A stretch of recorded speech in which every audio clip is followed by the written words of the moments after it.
ये कोई आम आदमी नहीं, शहंशाह हिंदुस्तान है। उस खून का आखिरी कतरा कि जिसने कभी दुनिया की सबसे अमीर सल्तनत पर राज किया था। वो कि जिनके सामने अंग्रेज सर झुकाकर आते थे, इजाजत की भीख मांगते थे। लेकिन उस खानदान का ये आखिरी चश्मो चराग आज उन्हीं अंग्रेजों के सामने अपनी जान की अमान मांग रहा है। ये आखिरी मुगल बादशाह बहादुर शाह जफर हैं, बेवतन, बेहाल। लेकिन क्यों? आखिर मुगलों को ऐसी जिल्लत और बेबसी का सामना क्यों करना पड़ा? ये अंग्रेजों की कोई साजिश थी, अपनों की गद्दारी, या फिर कुछ और? मुगलों को बाहर के दुश्मनों ने हराया, या अंदर ही कुछ ऐसा था जिसने उन्हें खोखला कर दिया था? आज हम दरीचा पर बताएंगे मुगल सल्तनत के उरूज और उनके जवाल की कहानी। आज उनके कारनामों की तारीफ भी होगी और दिल थाम कर बैठिएगा, ये तनकीद भी होगी और बड़ी सख्त होगी। मुगलिया सल्तनत की कहानी किसी बड़ी अजीम फतह से नहीं, किसी जश्न से नहीं, बल्कि एक हारे हुए शहजादे के आंसुओं से शुरू होती है, जिसका नाम था बाबर। तारीख तो उसे मुगल सल्तनत का बानी कहती है, लेकिन हकीकत यह है कि वो सिर्फ एक मुहाजिर था। बस उसकी रगों में दो बहुत बड़े फातिहीन का खून था, बाप की तरफ से तैमूर लंग और माँ की तरफ से चंगेज खान। लेकिन उसके नसीब में जमीन का एक टुकड़ा था ही नहीं। लेकिन क्यों? बाबर ने तो हिंदुस्तान फतह कर लिया था, हम उसके बारे में ऐसा क्यों कह रहे हैं? हकीकत यह है कि बाबर की मंजिल कभी दिल्ली था ही नहीं। उसका जुनून तो समरकंद था, अपने परदादा तैमूर का शहर समरकंद। उसने 3 बार, जी हाँ 3 बार समरकंद फतह किया और तीनों बार उसे ये शहर छोड़ना पड़ा। कभी उज़्बकों के हाथों हार कर, तो कभी किसी वजह से। और फिर वो वक्त आया जब वो सेंट्रल एशिया के पहाड़ों में छुपता फिर रहा था और उसके साथ सिर्फ उसके कुछ वफादार लोग थे। बस बाबर की एक मजे की आदत थी, वो अपनी डायरी लिखता था, जो बाद में दुनिया के सामने आई तुज़्के बाबरी के नाम से। इस किताब में उसने लिखा है कि मैं एक से दूसरी जगह ऐसे भटक रहा हूँ जैसे कोई गेंद है। शुमाल के दरवाजे उस पर बंद हो चुके थे, तो मायूस होकर उसने जुनूब की राह ली। फौजी लिहाज से एक जीनियस बंदा था, इसलिए काबुल फतह कर लिया और एक छोटी सी रियासत बना ली, और यहीं से उसने हिंदुस्तान का रुख किया। ये सफर उसने शौक से नहीं किया था, समझे, ये बाबर की मजबूरी थी, ये उसका प्लान बी था, क्योंकि उसे जिंदा रहने के लिए कोई मुल्क तो चाहिए था। खैर, जिंदा तो बंदा कहीं भी और किसी भी हाल में रह सकता है, लेकिन एम्बिशियस लोगों का दिमाग जरा कहीं और होता है। तो बाबर आगे बढ़ा, बढ़ता चला गया, यहाँ तक कि अप्रैल 1526 में वो दिल्ली के करीब पानीपत के मैदान में मौजूद था। जी हाँ, बाबर हिंदुस्तान के दरवाजे पर पहुंच चुका था और यहाँ उसका मुकाबला था सुल्तान दिल्ली इब्राहिम लोधी से। कहते हैं बाबर के पास सिर्फ 12,000 सिपाही थे और सामने 2 गुना बल्कि शायद 3 गुना बड़ा लश्कर था। हत्ता के तुस्के बाबरी में तो बाबर लिखता है इब्राहिम का लश्कर 1 लाख का था। होगा ना भी हो तो उसके पास जंगी हाथी जरूर थे, समझे, अपने जमाने के टैंक, जिनके सामने बाबर तो क्या बड़े बड़े घुड़सवार तक नहीं टिक पाते थे। लेकिन बाबर के पास एक ऐसी चीज थी जो हिंदुस्तानियों ने पहले कभी नहीं देखी थी, एक game changer technology, gun powder यानी बारूद। बाबर उस्मानियों से बड़ा इंप्रेस था और उन्हीं की टेक्नोलॉजी अपने साथ लाया था। बाबरी लश्कर में तोपें भी थीं और बंदूकें भी, यही उसका सीक्रेट वेपन था। जब कई दिन के इंतजार के बाद बिलाखिर जंग शुरू हुई और लोधी के हाथी आगे बढ़े, तो बाबर ने एक इशारा किया। हिंदुस्तान में पहली बार वो आवाज गूंजी जो पहले कभी नहीं सुनी गई थी। तोपों की घनघरज जैसे सूर फूंक दिया गया हो। धमाकों और धुएं ने हाथियों को पागल कर दिया। वो जानवर जो बाबर की फौज को कुचलने आए थे, उल्टे पांव अपनी ही फौज को रोनते हुए भाग खड़े हुए। लोधी की फौज कुछ घंटों में लाशों के ढेर में बदल गई या फिर भाग खड़ी हुई। सिर्फ आधे दिन में हिंदुस्तान की किस्मत का फैसला हो गया। अपने वतन में नाकाम होने वाला, बार बार हारने वाला बाबर एक नए मुल्क में कामयाब हो गया। उसने एक बड़ी सल्तनत की बुनियाद रख दी थी, मुगल एम्पायर। लेकिन एक मजे की बात, उन्होंने कभी खुद को मुगल नहीं कहा। असल में मुगल फारसी जबान में मंगोल को कहा जाता है। हिंदुस्तान में उन्हें मुगल इसलिए कहा गया क्योंकि सेंट्रल एशिया से आने वाले तुर्की बोलने वाले हर फौजी अशराफिया को मुगल ही कहा जाता था। हकीकत यह है कि मुगलों ने कभी खुद को मुगल नहीं कहा, वो अपने आप को तैमूरी कहते थे। इस अजीम कामयाबी के बाद मुगल यानी तैमूरी हुकूमत बन गई, तो अब बाबर को सुकून मिल गया होगा? बिल्कुल नहीं। यही उसकी कहानी का अजीब कॉन्ट्रडिक्शन है कि बाबर को हिंदुस्तान बिल्कुल पसंद नहीं आया। उसे ना यहाँ के लोग पसंद आए, ना घोड़े, ना फल, ना खाने, ना मौसम, ना कुछ और। लेकिन पसंद आया या नहीं, बाबर वापस नहीं गया। अब दिल्ली बाबर का था, आगरा बाबर का था। जिन्हें फतह करना तो शायद आसान हो, लेकिन उन पर कब्जा बरकरार रखना बड़ा ही मुश्किल। मार्च 1527 में राजपूत राजा राणा सांगा दिल्ली पहुंच गया। वही राणा सांगा जिसने कभी बाबर को दावत दी थी कि वो इब्राहिम लोधी पर अटैक करे। शायद इसलिए क्योंकि दिल्ली सल्तनत के जमाने में तो उसके लिए ऐसा करना मुमकिन नहीं था। लेकिन ये नए नए मुगल जिनका अपना यहाँ रहने का दिल भी नहीं था, उन्हें हराना बहुत आसान लगता था। शायद यही सोचकर राणा सांगा ने बाबर को लोधी पर हमले की दावत दी। लेकिन जब कब्जा हो गया तो वही सबसे बड़ा मुखालिफ बनकर खड़ा हो गया। उसकी राजपूत कन्फेडरेशन ने 1 लाख का लश्कर जमा कर लिया। उसमें हिंदू भी थे और मुसलमान भी। ये एक ऐसा लश्कर था जिसको देखकर दहशत होती थी। बाबर खुद इतना घबरा गया कि उसने शराब पीने से ही तौबा कर ली, बल्कि यहाँ तक कहा कि अगर कामयाबी मिली तो हर मुसलमान का टैक्स माफ कर दूंगा।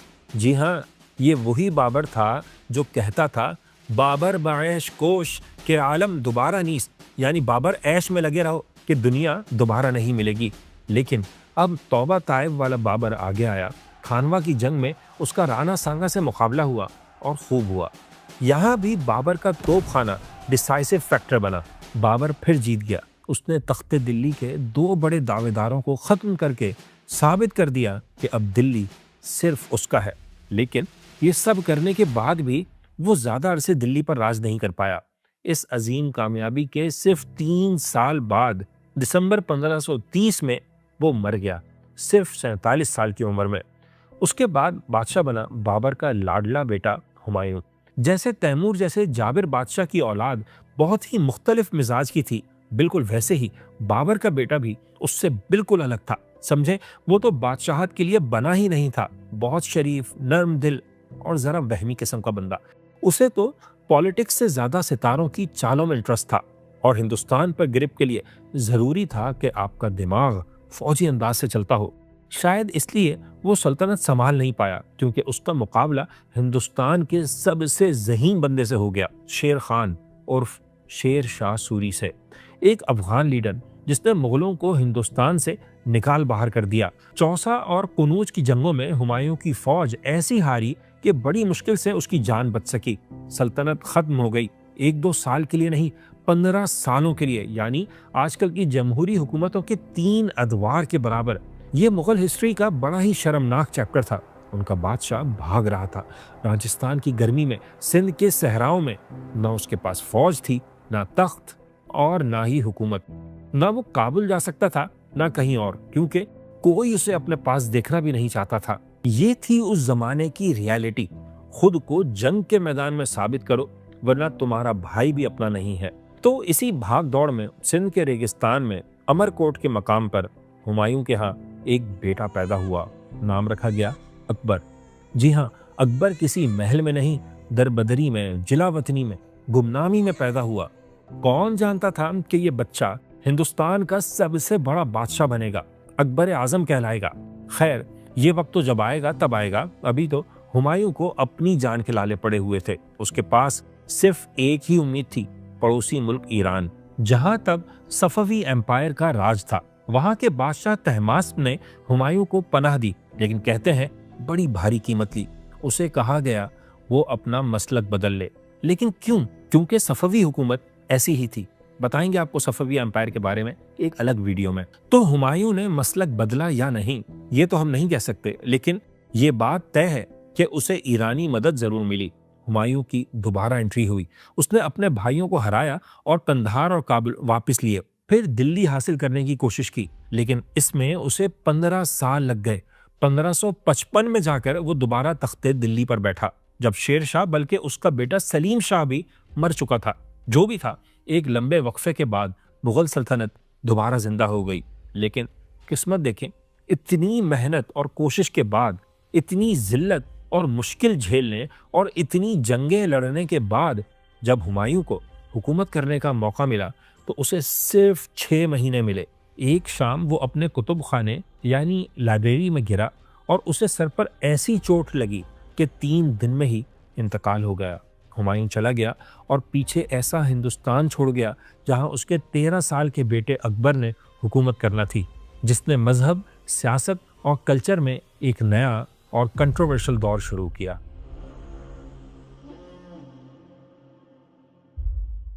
मुगल सल्तनत का दूसरा जन्म हुआ, लेकिन अभी वो मजबूत भी नहीं हुई थी कि एक बार फिर यतीम हो गई। हुमायूं के अचानक इंतकाल के बाद हालात ऐसे हो गए कि सूर्य एम्पायर के एक हिंदू जनरल हीमू बकाल ने दिल्ली पर कब्जा कर लिया और हेमचंद्र विक्रमादित्य के नाम से शाह हिंदुस्तान बन गया। मुगल फौजें अब दरबदर थीं, भाग रही थीं। हर कोई कह रहा था काबुल वापस चलो, हिंदुस्तान हमारे बस की बात नहीं है। लेकिन एक शख्स था जिसने भागने से इनकार कर दिया, खाने खानान बहरम खान, मुगलों का मिलिट्री कमांडर और 13 साल के अकबर का सरपरस्त। उसने शहजादे को साथ लिया और पूरी फौज के साथ पानीपत के मैदान में आ गया, वही मैदान जहां बाबर ने इब्राहिम को हराकर मुगल सल्तनत की बुनियाद रखी थी। वहीं पर नवंबर 1556 में अब फैसला होने वाला था कि मुगल बाकी रहेंगे या नहीं। फिर हुई पानीपत की दूसरी जंग, वो जंग जो शायद तलवार से नहीं किस्मत से जीती गई। हुआ यूं कि हीमू की फौज तबाही मचा रही थी, जीत के करीब थी, मुगलों के कदम उखड़ने वाले थे कि अचानक एक तीर सीधा आकर हीमू की आंख में लग गया। ये तीर किसने मारा, कहां से आया, किसी को पता नहीं। बस उसके फौजियों ने देखा कि बादशाह बेहोश होकर गिर रहा है तो भगदड़ मच गई, जीत हार में बदल गई और यूं अकबर, जिसे कल तक कोई जानता भी नहीं था, अब हिंदुस्तान का शहंशाह था। फिर जैसे जैसे वो बड़ा होता गया उसे समझ आता गया कि अगर हिंदुस्तान पर राज करना है तो वो परदेसी बनकर नहीं रह सकता, उसे हिंदुस्तानी बनना पड़ेगा। तो अकबर ने पॉलिसी बदल ली, तलवार को न्याम में रख लिया और सियासत का खंजर निकाल लिया। राजपूतों को हराने के बजाय उनसे रिश्तेदारियां बना ली, वहां शादियां कर ली, उनकी शहजादियों को मुगलों की मलका बना लिया। इस एक चाल से हिंदुस्तान का मिजाज ही बदल गया। यहाँ के जंगजू ही मुगलों के सबसे बड़े मुहाफिज बन गए। अब मुगल एम्पायर सिर्फ मुसलमानों की नहीं, पूरे हिंदुस्तान की सल्तनत थी। चले बात यहाँ तक रहती भी तो काफी था, लेकिन भाई इक्तदार का नशा ऐसा होता है कि दुनिया का कोई नशा उस तक पहुंच नहीं सकता। हुआ ये कि अकबर ने अपनी सल्तनत को जोड़ने के लिए मजहब को ही तोड़ दिया। उसने सोचा कि अगर सबका मजहब एक हो जाए तो मेरा इक्तदार हमेशा के लिए महफूज हो जाएगा। वो पढ़ना लिखना नहीं जानता था, बाबर और हुमायूं से बिल्कुल मुख्तलिफ मिजाज का बंदा था। शुरू में बड़ा मजहबी मिजाज रखता था, लेकिन दरबारी मौलवियों की हरकतों की वजह से उसके जहन में कुछ शक पैदा हो गया। दरबारी मौलवी चाहते तो उसे संभाल सकते थे, लेकिन उल्टा उन्होंने उसकी हौसला अफजाई शुरू कर दी और बात यहाँ तक बढ़ गई कि एक नया दीन ही ईजाद हो गया, जिसे दीन इलाही कहते हैं। एक ऐसा कॉकटेल जिसमें इस्लाम, हिंदू मत, मसीहियत और बुद्ध मत सब शामिल थे। क्या अकबर ने वाकई कोई नया दीन ईजाद किया था, या वो मुसलमानों में रोशन ख्याली, एतदाल पसंदी का पहला अलंबरदार था? कुछ हिस्टोरियंस तो कहते हैं दीन इलाही का नाम तो कभी अकबर के दरबार में लिया तक नहीं गया, लेकिन ये उसकी पॉलिसी ही थी, जिसका नाम हो या ना हो, बिलाखिर एक नया मजहब जरूर थी। ये हिंदुस्तान जैसे कई मजहब रखने वाले मुल्क में सबको खुश रखने की पॉलिसी तो हो सकती है, लेकिन हकीकत यह है कि ये इस्लाम और मुसलमानों के लिए बहुत बड़ा धचका साबित हुई। रियासत के लिए मजहब कुर्बान करने की हरकत ये कभी बद से बदतरीन मुसलमान हुक्मरान ने नहीं अपनाई। और लोग तो हुक्मरानों के दीन पर होते हैं, जब अशराफिया का दीन ही ऐसा हो जाए तो अंदाजा लगा ले कि नीचे क्या हाल हुआ होगा। बहरहाल अकबर ने तकरीबन 50 साल हिंदुस्तान पर हुकूमत की और उसके बाद उसका बेटा सलीम जहांगीर के नाम से तख्त पर बैठा। अकबर की पॉलिसियों की वजह से जंगों का जमाना गुजर चुका था, अब आर्ट का दौर था, और हाँ, इंसाफ का भी। जहांगीर ने अपने महल के बाहर एक बड़ी जंजीर लटका दी, जिसे जंजीर अदल यानी चेन ऑफ जस्टिस कहा जाता है। कोई भी फरियादी दिन हो या रात ये जंजीर खींचकर सीधा बादशाह से इंसाफ मांग सकता था। समझे, ये उस जमाने का सिटीजन्स पोर्टल था, शहंशाह हिंद तक पहुंचने की डायरेक्ट हॉटलाइन। अब इंसाफ मिलता था या नहीं, इस बारे में हम कुछ नहीं कह सकते, लेकिन जितना अमन उस दौर में था, लगता यही है कि जंजीर अपना काम कर रही थी। बहरहाल जहांगीर के उस दौर में एक ऐसा वाकया पेश आया जो उस वक्त तो बिल्कुल छोटा सा मामूली सा लगता था, लेकिन उसने बाद में मुगलों की कब्र खोद दी। ये 1615 था जब जहांगीर के दरबार में एक गोरा हाजिर हुआ। नाम था थॉमस रो। ये बरतानिया के बादशाह का सफीर था और उसका कहना था कि हमें हिंदुस्तान में तिजारत करने की इजाज़त दी जाए। जहांगीर जैसा बादशाह जिसके नाम का मतलब ही दुनिया को फतह करने वाला था, वो भला एक छोटे से सौदागर से क्या खतरा फील करता। उसने बेपरवाही के साथ अंग्रेजों को कारोबार की इजाज़त दे दी, लेकिन उसे अंदाज़ा नहीं था कि ये ताजिर नहीं दीमक है जो पूरे हिंदुस्तान को चाट लेगी। वो ट्रेड एग्रीमेंट पर नहीं बल्कि आने वाली नस्ल के डेथ सर्टिफिकेट पर साइन कर रहा है। यह मुगलों का सबसे बड़ा इंटेलिजेंस फेलियर था। उन्होंने समंदर पार से आने वाले इस खतरे को पहचाना ही नहीं। बहरहाल जहांगीर के बाद आया शाहजहां और मुगल अपनी पीक पर पहुंच गए। समझे, ये हिंदुस्तान की गोल्डन एज थी, वो दौर जब हिंदुस्तान वाकई सोने की चिड़िया बन गया था। यूरोप के बादशाह हिंदुस्तान की दौलत के किस्से सुनकर राल टपकाते थे। शाहजहां ने इस दौलत से वो काम किए जो आज तक दुनिया को हैरान करते हैं। उसने ताजमहल बनवाया, अपनी मलका की याद में मोहब्बत की वो निशानी जिसे देखकर आज भी दुनिया दंग रह जाती है। फिर लाल किला, जामा मस्जिद, शालामार बाग, फिर उसने तख्ते ताउस भी बनवाया। दुनिया जहां के कीमती हीरे उसके खजाने में थे, कोहे नूर से दरियाए नूर तक। उसकी तामीरात शानदार थी, खजाने आंखों को खीरा करने वाले थे। लेकिन फिर वही तारीख का पुराना उसूल है, हर उरूज को जवाल है। शाहजहां 30 साल हुकूमत करने के बाद जब बूढ़ा हुआ तो उसके अपने ही बेटों ने उसकी जिंदगी जहन्नम बना दी। शाहजहां के 4 बेटे थे, लेकिन तख्त तो एक ही था। सबसे बड़ा बेटा दारा शिको बाप का लाडला था, जबकि सबसे काबिल था औरंगजेब। शाह शुजा और मुराद बख्श भी थे, और हुआ ये कि बाप की जिंदगी में ही ये बेटे आपस में लड़ पड़े। बाप बड़े बेटे के साथ था और बाकी सब औरंगजेब के साथ। और सामूगढ़ के मैदान में जब सबका मुकाबला हुआ तो औरंगजेब जीत गया। उसने अपने बाप शाहजहां को किला आगरा में नजरबंद कर दिया, जहां उसने अपनी जिंदगी के आखिरी 8 साल गुजारे। यहाँ वो खिड़की से ताजमहल को हसरत से देखता था। ये इबरत का मकाम था। जिस बाप ने बेटों को लड़ने से नहीं रोका, आखिरकार खुद उनकी लड़ाई का निशाना बन गया। यूं शाहजहां के बाद तख्त पर बैठा वो बंदा जिसे तारीख या तो वली कहती है या विलन, मुगलों का आखिरी अजीम बादशाह औरंगजेब आलमगीर, जिसने सल्तनत को उस उरूज पर पहुंचा दिया जहां से सिर्फ एक ही रास्ता बचता था, जवाल का रास्ता।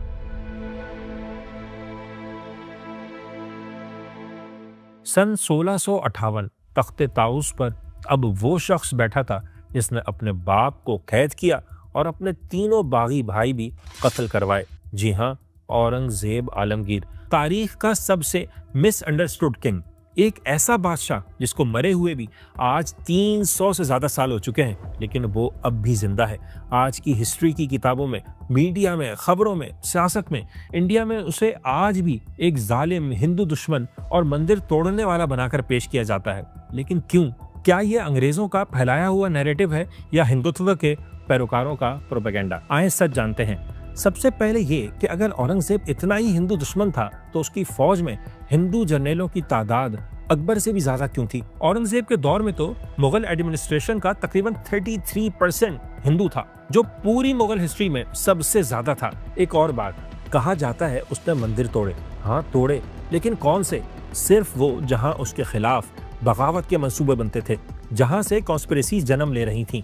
यही औरंगजेब था जिसने दर्जनों मंदिर और गुरुद्वारे बनवाए भी, सरकारी जागीरें और जमीनें उन्हें तोहफे में दी, और इस काम के लिए जो फरमान जारी किए वो आज तक मौजूद है। हकीकत ये थी कि औरंगजेब किसी मजहब का दुश्मन नहीं था, वो रियासत के दुश्मन का दुश्मन था, चाहे वो उसका अपना भाई हो या कोई राजा हो या मजहबी रहनुमा। रियासत की रिट के सामने किसी की कोई अहमियत नहीं थी। और खुद पर्सनली औरंगजेब कैसा था? शाहजहां ताजमहल बनाने वाला था, लेकिन औरंगजेब ऐसी किसी अय्याशी का कायल नहीं था। उसने कुछ बनवाया भी तो ज्यादातर मस्जिदें, जिनमें सबसे अहम और नुमाया थी लाहौर की बादशाही मस्जिद। पर्सनली भी औरंगजेब बाकी तमाम मुगल बादशाहों से मुख्तलिफ था। जिसके बाप दादा के लिए शराब और शबाब आम सी चीज थे, उन्हीं की औलाद में औरंगजेब जैसा दरवेश और सादा आदमी भी आया। यहाँ तक कि मरने से पहले भी वसीयत की कि मेरी कब्र पर कोई मकबरा ना बनाया जाए, उसे कच्चा रखा जाए। वो अहम मुगल बादशाहों में से वाहिद है जिसका कोई मकबरा नहीं है, मज़ार नहीं है। फिर वही था जिसने कानून की हुक्मरानी के लिए इस्लामी कवानीन तरतीब दी है, जिन्हें फतावा आलमगीरी कहते हैं। उसकी बहुत सी बातें लोगों को पसंद नहीं होंगी। लोग तो ऐसे भी हैं जिन अकबर भी नहीं पसंद। खामी तो हर बादशाह में होती है। खुद बादशाहत सबसे बड़ी बुराई है, तो उसमें मजीद अच्छाई क्या और बुराई क्या। तो औरंगजेब के दौर में मुगल एम्पायर अपनी पीक पर पहुंची। समझें, ये मॉडर्न हिस्ट्री का सबसे बड़ा हिंदुस्तान था। तकरीबन पूरा हिंदुस्तान उसके कदमों में था। वाकई सुपर पावर बन चुका था। मिलिटरीली तो हिंदुस्तान में कोई ताकत मुगलों का मुकाबला नहीं कर सकती थी, लेकिन मुल्क से बाहर इकोनॉमिकली भी पूरी दुनिया में कोई इसको टक्कर का नहीं था। दुनिया की 1/4 से ज्यादा इकोनॉमी मुगल इंडिया के पास थी। लेकिन यही वो मकाम है जहां इस अजीम बादशाह से एक अजीम गलती हुई। औरंगजेब ने सल्तनत को इतना फैला दिया, इतना बड़ा कर दिया कि अब उसे संभालना मुश्किल ही नहीं, नामुमकिन हो गया था। इसे आज की जबान में स्ट्रेटेजिक ओवर स्ट्रेच कहते हैं। औरंगजेब ने अपनी जिंदगी के आखिरी 26 साल, जी हाँ 26 साल, साउथ इंडिया में जंगों में लगा दिए। वो दारुल हुकूमत दिल्ली से, आगरा से दूर रहा। अपने ऑब्सेशन को उसने इतना टाइम दे दिया कि सल्तनत बचाने का टाइम ही निकल गया। नतीजा, शुमाल में इंतजामिया कमजोर पड़ गई। मजबूत बादशाह के मौजूद ना होने की वजह से करप्शन बढ़ती चली गई। जागीरदार ताकतवर होते चले गए। और सबसे अहम बात कि मुसलसल जंगों से मुगल खजाना खाली हो रहा था। सोने की चिड़िया अब हाँप रही थी। मराठे शिवाजी की क़यादत में एक गोरीला वॉर लड़ रहे थे। एक ऐसी जंग जिसका इलाज औरंगजेब की बड़ी फौज के पास भी नहीं था। क्यों? क्योंकि एक बात याद रखें, आप तोप से मक्खी नहीं मार सकते, और औरंगजेब यही कर रहा था। यहाँ तक कि 1760 में तकरीबन 50 साल हुकूमत करने के बाद औरंगजेब बिस्तरे मर्ग पर था, और शायद यहाँ उसे एहसास हो चुका था कि उसके जाने के बाद क्या होगा। उसने अपने बेटों को जो आखिरी खत लिखे, उनमें हमें एक अजीब मायूसी नजर आती है। लिखा, मैं चाहता हूं कि तुम दोनों के दरमियान इक़्तिदार की लड़ाई ना हो, लेकिन फिर भी मैं देख सकता हूं कि मेरे जाने के बाद बहुत खूनरेजी होगी। ये एक टाइटन का एतराफ़ शिकस्त था। 90 साल की उम्र में औरंगजेब का इंतकाल हो गया, और उसकी आंखें बंद होते ही समझे मुगल सल्तनत के उरूज का सूरज भी डूब गया। इस जवाल की वजह क्या थी? क्या औरंगजेब के बेटे नालायक थे, या मुगल सिस्टम में कोई खराबी थी? आए आगे बढ़ने से पहले कुछ क्रिटिकल एनालिसिस कर लेते हैं। वो गलतियां देखते हैं जिन्होंने उरूज के बाद हिंदुस्तान को गुलाम बना दिया।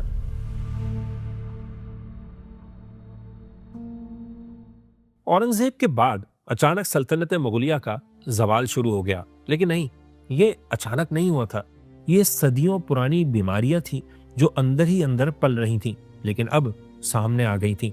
हमने तो हमेशा यही सुना है कि अंग्रेज बड़े चालाक थे, उनकी टेक्नोलॉजी बेहतर थी, या फिर हमारे अंदर ही गद्दार पैदा हो गए थे।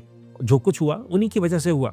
ये सब भी सच है, लेकिन पूरा सच नहीं है। हकीकत यह है कि मुगलों ने अपनी पीक के जमाने में कुछ ऐसी तारीखी गलतियां की जिसने उनकी जड़ें ही काट दी। अगर ये मिस्टेक्स ना होती तो शायद हालात इस लेवल तक न जाते। पहली और सबसे बड़ी गलती थी द आइडियोलॉजिकल वैक्यूम, यानी नजरियाती खला। जरा मुस्लिम वर्ल्ड के नक्शे को गौर से देखें। अरब फातेह जहां भी गए, मिस्र, शाम, ईरान, शुमाली अफ्रीका, जहां भी गए, उन्होंने सिर्फ जमीन फतह नहीं की, दिल भी जीते। वो इलाके या तो 100% या मेजॉरिटी मुस्लिम एरियाज बन गए। वहां की जबान, कल्चर, सोच सब के सब इस्लाम के सांचे में ढल गई। लेकिन हिंदुस्तान में क्या हुआ? गौरियों से लेकर मुगलों तक तकरीबन 800 साल यहाँ मुसलमानों ने राज किया। दुनिया की कोई कौम ऐसी नहीं जो इतने लंबे अरसे तक किसी जगह पर हुक्मरान रही हो, लेकिन फिर भी मिनॉरिटी रह जाए। लेकिन जब मुगल आए, जब उरूज पर पहुंचे, जब जवाल को आए और जब खत्म हुए, मुसलमान अकलियत में थे, अकलियत में ही रहे और आज तक हैं। क्यों? जवाब बहुत कड़वा है, लेकिन सच यही है कि मुगलों ने एज ए स्टेट इस्लाम फैलाने की कभी कोई मुनज़्ज़म और संजीदा कोशिश ही नहीं की।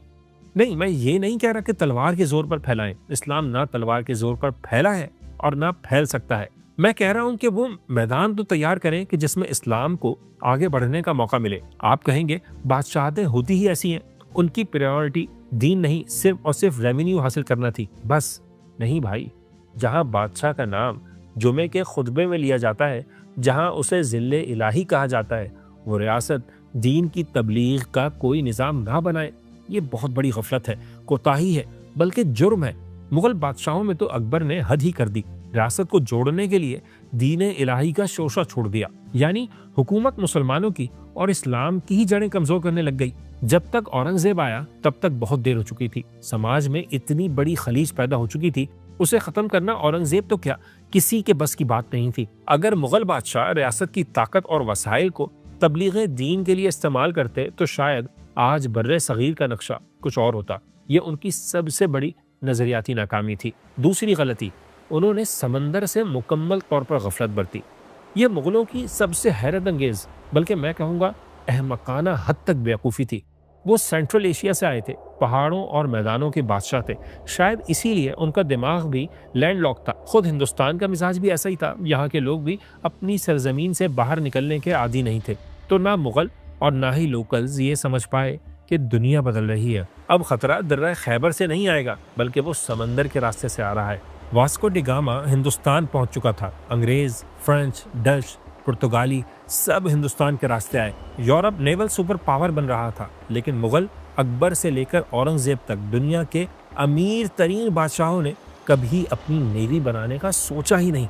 और तीसरी और सबसे खतरनाक गलती, इक्तदार पाने के लिए जंगल का कानून। दुनिया की हर कामयाब सल्तनत का एक कानून होता है कि बादशाह के बाद कौन आएगा, बड़ा बेटा या जिसे बादशाह चुने वो। लेकिन मुगलों के पास ऐसा कोई कानून नहीं था। उनका आइन सिर्फ एक जुमले पर मुश्तमिल था, तख्त या तख्ता। बादशाहत के निज़ाम में कोई रिश्तेदारी नहीं होती। बाप का एहतराम, भाई की मोहब्बत, बेटों से शफकत, ये सब हम जैसे आम लोगों के लिए होता है। बादशाहत में तो सब एक दूसरे के दुश्मन होते हैं। बस यही वजह है कि हर बादशाह के मरने के बाद, बल्कि उसके मरने से पहले ही, एक खौफनाक सिविल वॉर शुरू हो जाती। सल्तनत 2, 3 या 4 हिस्सों में बढ़ जाती। मुल्क के बेहतरीन शहजादे, बेहतरीन जनरल और बेहतरीन सिपाही जो दुश्मन के खिलाफ इस्तेमाल होने चाहिए थे, आपस में लड़ लड़ कर मर जाते। खजाना खाली हो जाता, इंतजामिया रुक जाती, अवाम का एतमाद उठ जाता। खुद सोचें, अगर इक्तदार पुरअमन अंदाज में मुंतकिल ना हो, ट्रांसफर ऑफ पावर 2 साल, 5 साल, 6, 8 या चले 30-40 साल बाद भी इसी तरह हो, तो क्या होगा? वही जो मुगल दौर में हुआ। जहांगीर ने अपने बाप अकबर के खिलाफ बगावत की, जहांगीर के बेटे खुसरो ने उसके खिलाफ तलवार उठाई, और औरंगजेब, उसने तो हद ही कर दी। बाप को कैद और तीनों भाइयों को कत्ल करके ही दम लिया। ये एक खूनी चक्कर था जो कभी नहीं रुका। और इस सिस्टम ने हर रिश्ते को जहर आलूद तो किया ही, लेकिन खौफ का एक माहौल भी जन्म दिया। बादशाह अपने भाइयों से डरता था, बेटा बाप से डरता था, और तो और वजीर दूसरे वजीर से खौफ खाता था। इस माहौल ने पूरी मुगल अशराफिया को नफ्सियाती मरीज बना दिया था। तो जब घर के अंदर आग लगी हो तो बाहर वाले तो फायदा उठाएंगे ही। मुगल सल्तनत बाहर से एक तनावर दरख्त लपटी थी, बहुत मजबूत, बहुत शानदार, लेकिन ये 3 गलतियां उसे अंदर दीमक की तरह खा चुकी थीं। और जैसे ही औरंगजेब की आंख बंद हुई तो इस खोखले दरख्त को गिराने के लिए तूफान आ गया। बाहर से नहीं, अंदर से भी उठने वाला तूफान। लड़ाई पर लड़ाई ने एक ऐसा माहौल बना दिया था कि सबसे अच्छी नौकरी मर्सिनरी की हो गई, यानी किराए के कातिल की।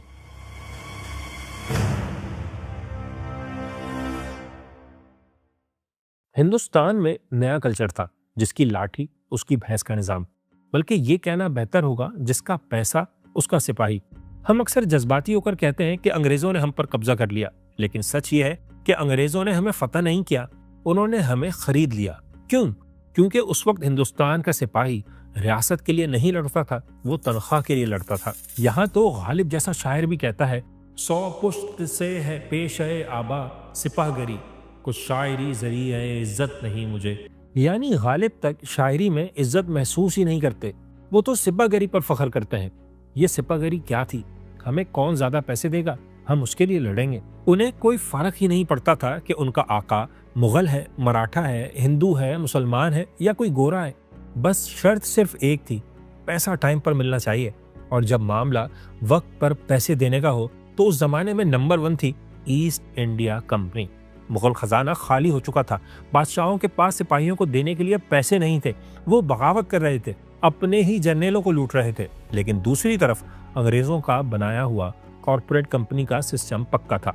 हर महीने की पहली तारीख को सिपाही को तनख्वाह मिल जाती थी, वर्दी मिलती थी, राशन मिलता था।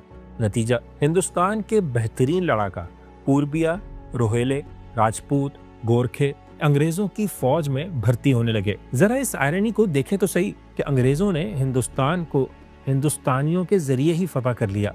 उनकी फौज में 90% सिपाही देसी थे। हमारे अपने लोग चंद सिक्कों के बदले अपनी और हमारी आजादी का सौदा कर रहे थे।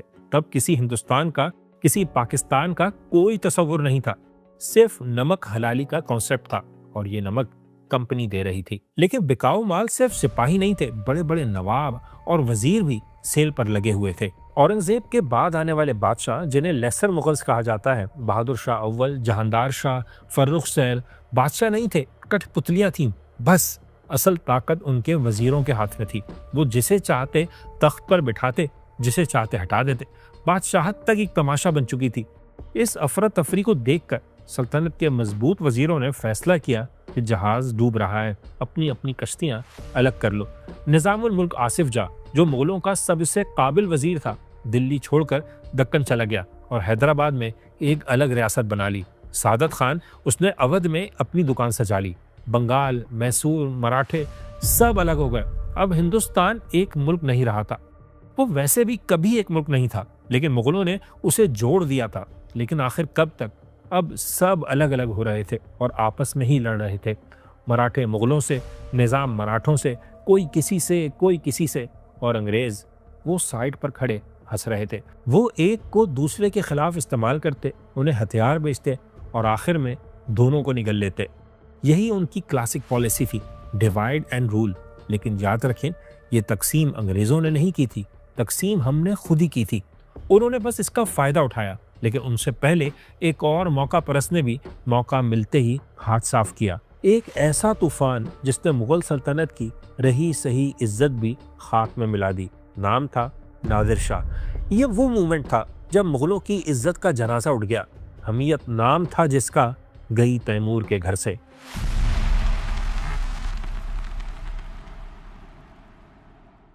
औरंगजेब की वफात के सिर्फ 12 साल बाद तख्त पर एक ऐसा शख्स बैठा जो मुगल तारीख का सबसे बड़ा लतीफा था, मोहम्मद शाह रंगीला। नाम से ही समझ जाए, ये वो बादशाह था जिसने हुक्मरानी छोड़ दी थी और कल्चर संभाल लिया था। उसे खबर मिलती कि दुश्मन सरहद पार कर चुका है तो वो कहता, हुनुस दिल्ली दूरस्त, यानी दिल्ली अभी दूर है। नशे में रहता, नाच गाने में मस्त रहता, हर वक्त हंसी मजाक, शेर व शायरी, राग व रंग। उसने म्यूजिक इतना हाई कर दिया कि उसकी आवाज में आने वाले तूफान की घन गरज भी दब गई। सन 1739 में ईरान का बादशाह नादिर शाह हिंदुस्तान में दाखिल हो गया। मुगलों के पास लाखों की फौज थी, लेकिन वो ऑन पेपर थी बस। करनाल की जंग में ये आर्मी सिर्फ 3 घंटे में, जी हाँ, सिर्फ 3 घंटे में नादिर शाह की फौज से हार गई। मोहम्मद शाह, जिसने कभी धूप नहीं देखी होगी, अब नादिर शाह के सामने समझे कैदी बनकर खड़ा था। ये मुगलों की मिलिट्री डेथ थी। वो मुगल जिनकी कामयाबी की असल वजह ही उनकी मिलिट्री माइट थी, जंग के मैदान में सुपीरियॉरिटी थी, उनकी इज्जत खाक में मिल गई। नादिर शाह दिल्ली में दाखिल हुआ, फिर इसी शहर में कत्लेआम हुआ। एक दिन में 30,000 लोग मार दिए गए और फिर मुगलों के खजाने पर भी झाड़ू फेर दिया गया। वो अपने साथ क्या कुछ ले गया, शाहजहां का बनाया हुआ तख्ते ताउस, दुनिया का मशहूर हीरा कोहिनूर और इतना सोना, इतनी चांदी और जवाहरात कि उसे उठाने के लिए सैकड़ों हाथी, ऊंट और घोड़े भी कम पड़ गए। तारीख बताती है कि नादिर शाह ने ईरान जाकर 3 साल तक अपने अवाम से टैक्स नहीं लिया, क्योंकि उसने हिंदुस्तान से इतना लूट लिया था। तो ये वो दिन था जब मुगल सल्तनत की कमर टूट गई। वो अब बादशाह नहीं रहे थे, भिखारी बन चुके थे।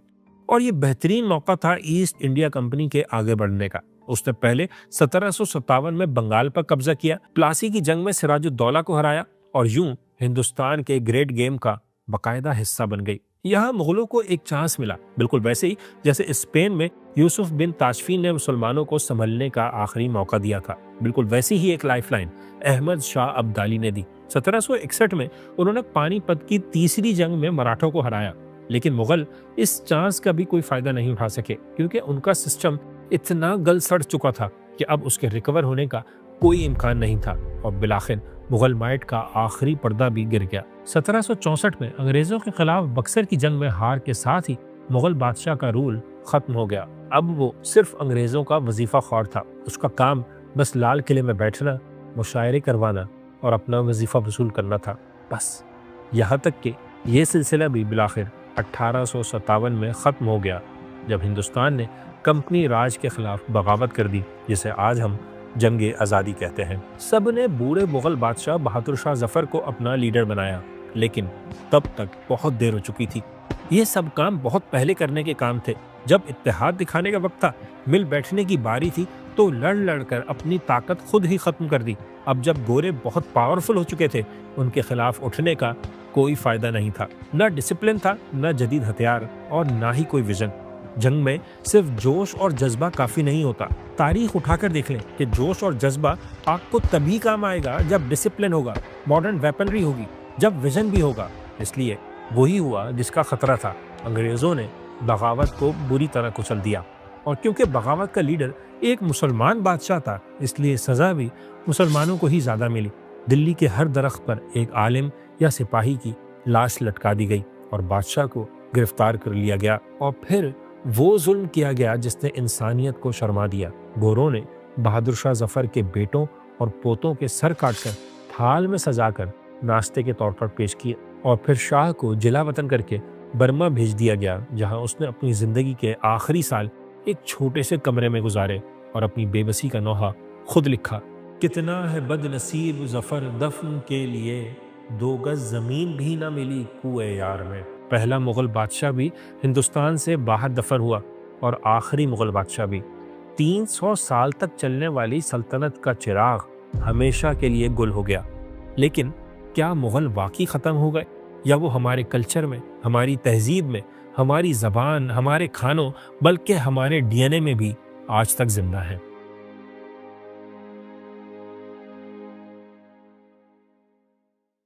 मुग़ल चले गए, लाल किला खाली हो गया, शहजादे फ़कीर बन गए, लेकिन क्या मुग़ल वाकई ख़त्म हो गए? नहीं। आज भी जब हम उर्दू बोलते हैं तो मुग़लों की ज़बान ही बोल रहे होते हैं। जब हम बिरयानी या कोरमा खाते हैं तो हम उनका जायका चख रहे होते हैं। जब हम शेरवानी पहनते हैं तो हम उनका लिबास पहन रहे होते हैं। उन्होंने हमें सिर्फ इमारतें नहीं दी, उन्होंने हमें एक तहजीब दी, एक पहचान दी, जिसकी बुनियाद पर आगे चलकर बर्रे सगीर के मुसलमानों ने कहा कि हम अलग कौम हैं। अगर मुग़ल ना होते तो शायद आज बर्रे सगीर में मुसलमानों की आइडेंटिटी भी ना होती। वही सियासी शनाख्त जो पाकिस्तान की बुनियाद बनी, ये उनका हम पर एहसान है। लेकिन ठहरिए, हमने सिर्फ उनसे खूबियां ही नहीं ली, हमने उनकी खामियां भी विरसे में पाई हैं। आज भी हमारे खून में वो मुग़ल वायरस मौजूद है जिसने इदारे नहीं बनाए, सिर्फ शख्सियात बनाई, बादशाह बनाए। हम आज भी इदारों को मजबूत नहीं कर पाते, बस किसी एक लीडर का, किसी मसीहा का इंतजार करते हैं जो आए और जादू की छड़ी घुमाकर सब ठीक कर दे। हम आज भी जहनी तौर पर रियाया हैं, शहरी नहीं, यानी सब्जेक्ट्स हैं, सिटीजन्स नहीं। दूसरी खामी खुशामद और सिफारिश। शाही निज़ाम में, खासतौर पर मुग़ल दरबार में, मेरिट नहीं चलता था, खुशामद और सिफारिश चलती थी बस। आज तक हमारा पूरा सिस्टम सिफारिश, पर्ची और जान पहचान पर चलता है। ये वो दरबारी कल्चर है जो हमारे डीएनए में घुस चुका है। खामी नंबर 3, अपनों से जंग। मुग़लों में भाई तक इक़्तिदार के लिए एक दूसरे से लड़ते थे, और आज तक हमारी सियासत, हमारे इदारे और हमारी पार्टियां एक दूसरे को गिराने में लगी रहती हैं। मुग़लिया सल्तनत एक आईना है, उसमें हमें अपना माजी भी नजर आता है और अफसोस के साथ अपना मुस्तकबिल भी। वो दुनिया की सबसे बड़ी इकोनॉमिक पावर थे, लेकिन मजहब से, टेक्नोलॉजी से और डिसिप्लिन से दूरी ने उन्हें गुलाम बना दिया। आज हमारे पास एटम बम है, फौज है, वसाइल है, लेकिन क्या हमारे पास वो सिस्टम है जो कौमों को जिंदा रखता है? फैसला आपका है, क्योंकि मुग़लों की दास्तान तो खत्म हो चुकी है, लेकिन हमारी दास्तान अभी लिखी जा रही है।